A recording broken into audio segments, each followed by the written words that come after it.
So if you're stuck on this last one and don't know where to start, what I would do is first change my mixed numbers into improper fractions.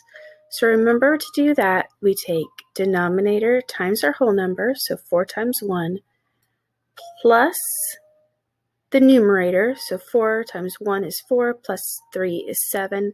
So this is 7 in my numerator, and 4 stays in my denominator. And I'm going to do the same thing here. So 2 times 2 is 4, plus 1 is 5, and this now becomes 5 halves. Next, what I would do is change your denominators to common denominators. So you would need to look at 2 here and figure out how you would make it a common denominator with the 4 here.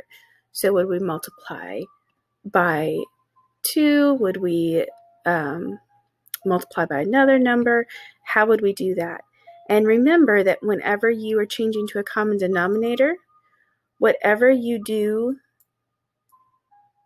to the denominator, you have to do up here to keep things balanced and proportional. So if we multiply by 2 here, I have to multiply by 2 up here.